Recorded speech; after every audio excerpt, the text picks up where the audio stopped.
फिरौन सिर्फ एक शख्स का नाम नहीं है। मिस्र का जो भी बादशाह होता था उसका लक़ब फिरौन होता था। तकरीबन 18 या 19 फिरौन आए। जो भी बादशाह होता था उसका लक़ब था ये फिरौन। अक्सर लोग इसको नाम समझते। अब जो मूसा अलैहिस्सलाम के जमाने का फिरौन था वो बड़ा जरी था, उसे ताकत पर गुरूर भी था, घमंड भी था। ऐसा है कि तकरीबन 100 साल तक तो कभी उसको सर्दी बुखार भी नहीं आया, बीमार कभी नहीं हुआ। तो आदमी को जब कोई तकलीफ ना आए तो वो गुरूर में बढ़ जाता है और उसे ऐसा लगने लगता है कि मैं सबसे पावरफुल आदमी हूँ दुनिया का, मुझे कुछ हो नहीं सकता।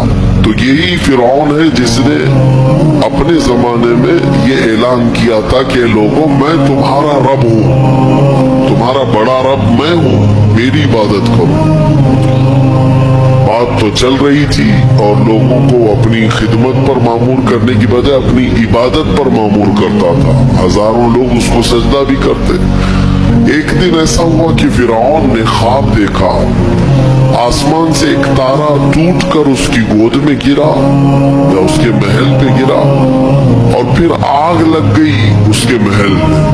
वो घबरा करके उठा, सुबह नुजूमियों को, काहिनों को बुलाया कि इस ख्वाब की कोई ताबीर सही सही बता दे।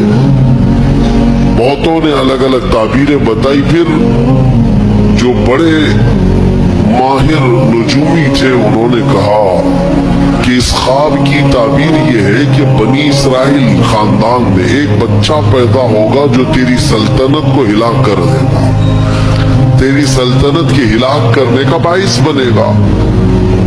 ख्वाब की ताबीर सुनने के बाद शाही फरमान जारी कर दिया उसने कि बनी इसराइल में आज के बाद जो भी लड़का पैदा होगा उसे मार दिया जाएगा, क्योंकि वो बच्चा कहीं सल्तनत की हिलाक करने वाला पैदा ना हो जाए। तो ये ऐलान के बाद बनी इसराइल खानदान में जो भी लड़का पैदा होता उसे मार दिया जाता, बेटों को ज़बाह कर देता था और लड़कियों को जिंदा छोड़ देता था।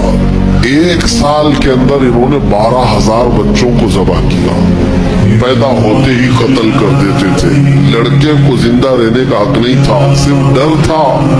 ये वो जमाना है जब मूसा अलैहिस्सलातु तस्लीम के भी विलादत नहीं हुई, विलादत से पहले इतने बच्चे मारे गए।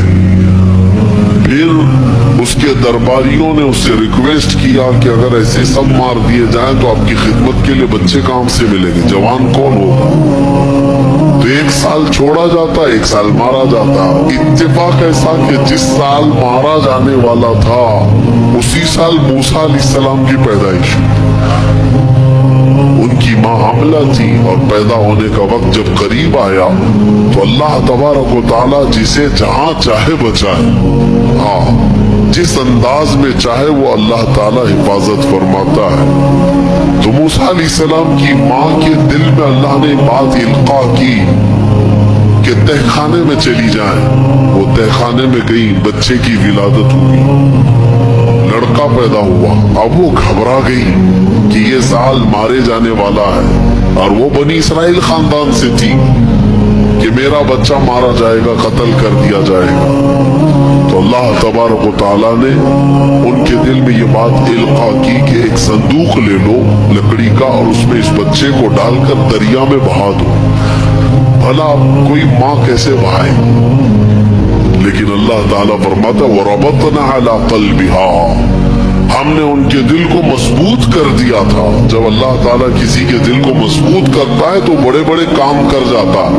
उनकी माँ संदूक में रख करके बच्चे को एक दरिया के किनारे डाल देती है, बहा देती है और अपनी बड़ी बेटी को कहती है कि देखते रहना ये संदूक कहाँ जाता है। मूसा अलैहिस्सलाम की जो बड़ी बहन थी वो देखती हुई जा रही थी उस संदूक के पीछे। संदूक बहते बहते बहते एक बागीचे के किनारे लगा। वो बागीचा फिरौन का ही था और फिरौन की बीवी वहां पर टहलने के लिए शाम के वक्त आया करती थी। जब वो अपनी कनीजों के साथ वहां आई तफरीह के लिए तो एक संदूक को अपने बगीचे के किनारे लगा हुआ देखा, उठाने के लिए कहा, उठाया गया तो निहायत ही खूबसूरत बच्चा। अल्लाह ताला नबियों को खूबसूरती दिया ही होता है। फिरौन के घर में कोई बच्चा नहीं था, औलाद नहीं थी, तो फिरौन की बीवी ने उठा लिया और कहा कि लाओ ये बड़ा खूबसूरत बच्चा है, हसीन बच्चा है, और अपने महल ले आई। फिरौन से कहा कि आज समंदर में, दरिया में बहता हुआ एक बच्चा किनारे पर आ लगा, मैंने उसको उठा लिया है। फिरौन ने कहा कहीं ये बच्चा तो नहीं जो मेरी सल्तनत को हिलाक करने का सबब बने। बीवी ने कहा ऐसा कैसे हो सकता है, वो तो बनी इसराइल खानदान में पैदा होगा, ये तो किसी दरिया से बहता हुआ आया है, पता नहीं कौन से मुल्क से आया, कहां से आया।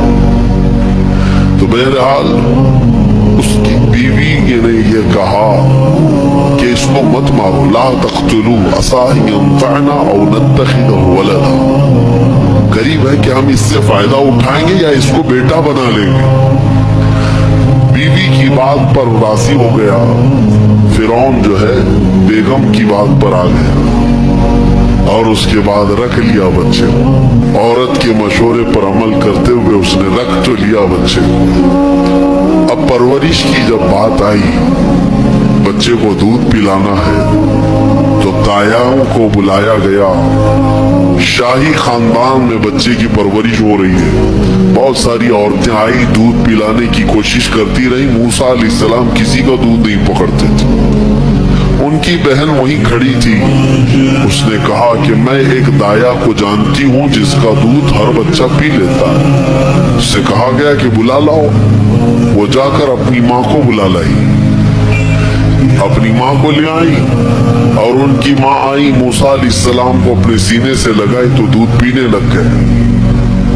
तो सब में ये बात मशहूर हो गई कि ये यहाँ की मशहूर दाया है और ये खानदान के अंदर रहेगी, शाही खानदान में, महल में रहेगी और बच्चे को पिलाने की उजरत भी दी जाएगी, उजरत भी दी जाएगी।